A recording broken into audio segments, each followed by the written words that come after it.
So how is it that some guitar players can create these long streams of notes where they're moving from the 3rd fret all the way up to the 15th fret in an exciting line that just never seems to stop? If you feel like you're stuck in just 1 or 2 pentatonic shapes at a time, these tips are going to show you how to fly up the fretboard.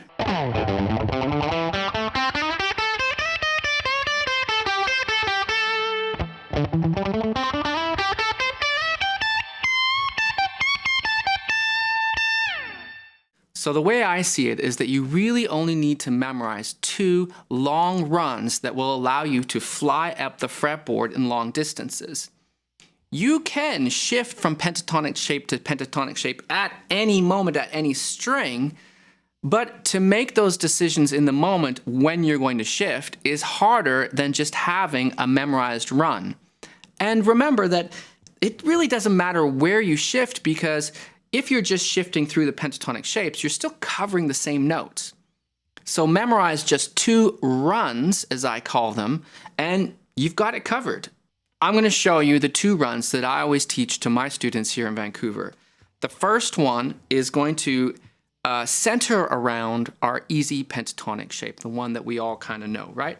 We're going to do it in A, as we often do all these examples in A. And that easy pentatonic shape is this one. Now that shape is full of thousands of classic licks, from classic rock music to blues to country and everything. But if we're stuck only in that shape, it gets a little boring. We want to feel like we can move, we can flow up and down the fretboard.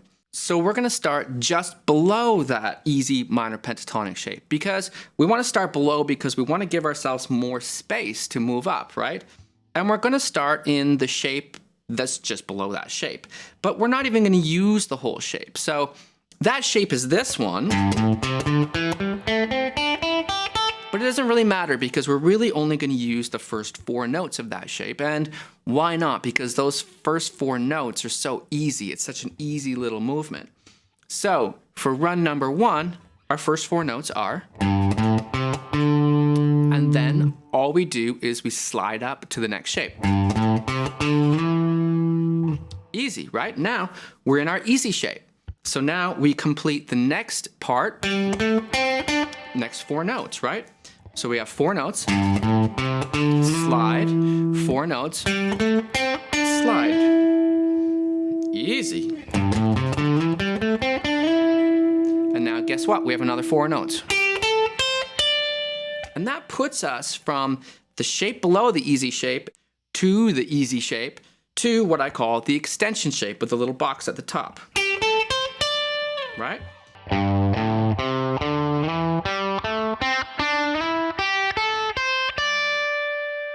Now, once we get to that box at the top, we can just play a little lick to finish it off. Now we have a pretty long line. It's pretty good.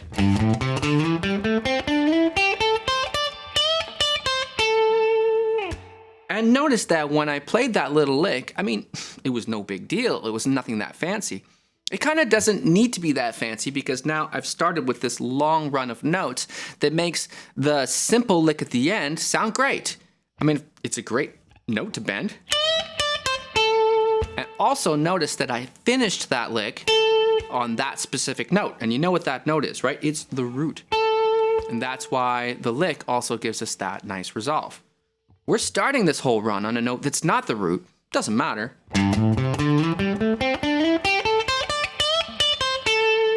But that sounds very finished to end on that root there, right? So now we've got covered from the 3rd fret to the 10th fret. We could extend that a little bit or make it sound a little longer by doubling back every now and then. You can do it kind of randomly.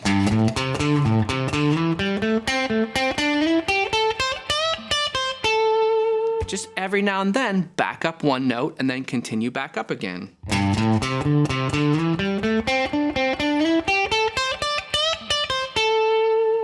Now it's an even longer line in a sense. I'm still only covering the 3rd to the 10th fret, but I have more notes.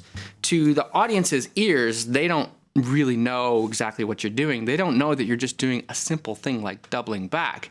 To them, it just sounds cool, sounds more interesting, right?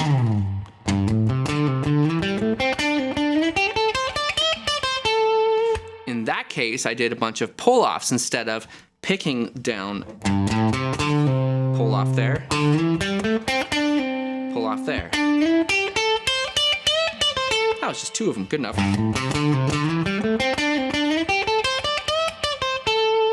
Or you can pick them.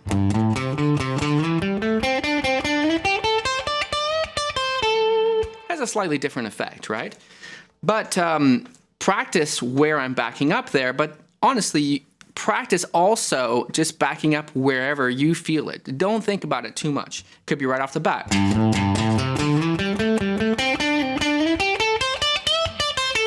In that case, I made some of those backups, I made them picked, and some of them I made pull-offs. I don't know. I didn't really think about it that much. And that's where you want to get to the point where you know these runs so well that you can do those little backups and forward again without really thinking too much. That's already good, right? But let's go a little further. Let's say that in this particular solo you're playing, it just felt like it had one extra measure or one extra few notes that you needed to complete the line.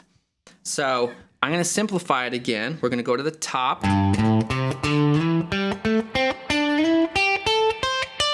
And now I'm on this D note. I'm going to go 1 note higher. I'm going to slide another one.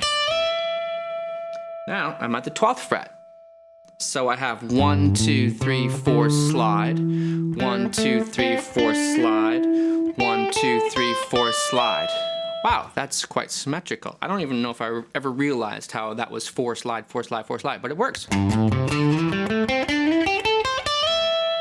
That's pretty good. I've gone now from the 3rd fret to the 12th fret, which honestly is probably far enough in most situations, especially when you use the double back method, right?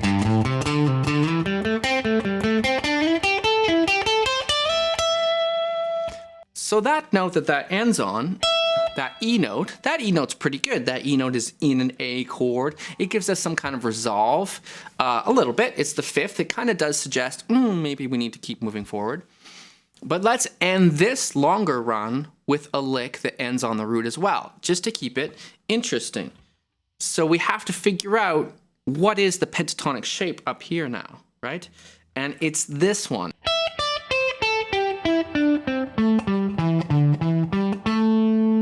So again, if you don't know all those 5 pentatonic shapes, it doesn't matter so much right now. You're going to want to learn them eventually. But for now, you can still learn these runs because I do think that we should memorize these runs almost as though they are individual shapes of their own. That way, when we do want to fly up the fretboard, we just sort of revert to the image of the run in our mind. We don't have to think about each individual shape that we're passing through as we're going through them. I mean, it doesn't hurt to do that either, right? But if that's hard for you to visualize the whole thing passing by as you're going, then just memorize the run. In reality, when I'm doing these runs in a live situation, you know, they're so memorized, I'm barely thinking. The fingers kind of just do them. I just think, do a long run, and there it goes. Because we've practiced them a lot, right? So let's put the lick at the top. The run so far is... Now there's a blue note in this shape, and I love to play this blue note in this situation. Blue note's right there. So sweet. It's such a good spot for it, especially at the end of that long run. All I have to do is walk through the blue note,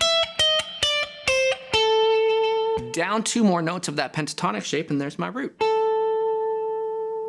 So that little lick is... Let's put it together. We'll do the whole run plus the lick at the end.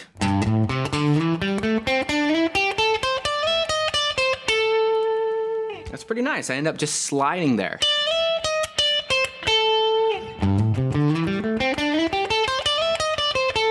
At a higher speed. Sounds pretty good, right? Then we can add our backing up every now and then if we want to. I'm going to try to do it pretty randomly.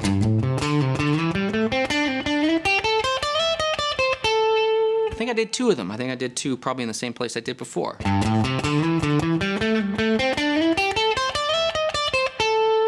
good. I think I did 3 there. I don't really know. I'm not thinking too much about it, right? Okay, so now we have covered from the 3rd fret all the way 12th, 13th fret. with a pretty sweet lick. You can play any lick at the top of these runs, right? Remember that you can stop at the extension shape.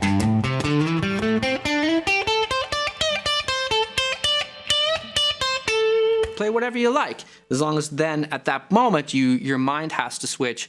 Oh yeah, I'm in extension shape now, and the extension shape is that. And you can play whatever lick you like there, right?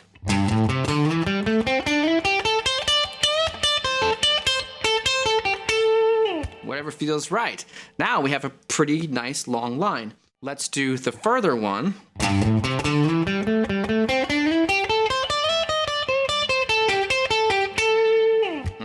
I like that lick there. I play that one way too often. I like that lick a lot. And I know I've taught it to some of my students, and now I hear them do it so often too. I mean, it's a good lick. It just mixes up these notes here. It's pretty sweet.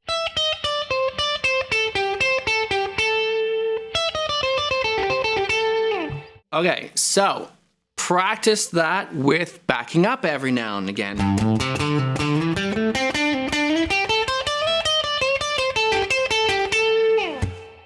Or one of my other favorite things to do is to double a note every now and then. You can do it almost randomly. You could, let's do it less randomly to start to make it an easier example for you to get. Maybe we'd double the first 4 notes like this.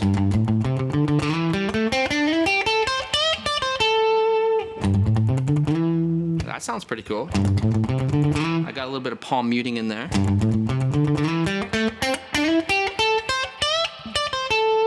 Moves pretty far, right? Or I can try to double any of the notes kind of randomly whenever I think of it. That actually wasn't that worked out quite well, even though it was kind of random. What I did is I doubled the note before each slide. That works out nice. So let's do that, but now sliding to the even further shape.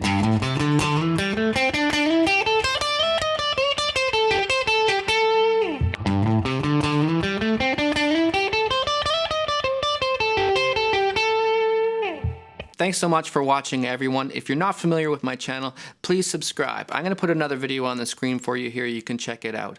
My name is Blue Morris, and I'm a guitar teacher in Vancouver, Canada, and I'm going to make a video here every Saturday, so I'll see you next week.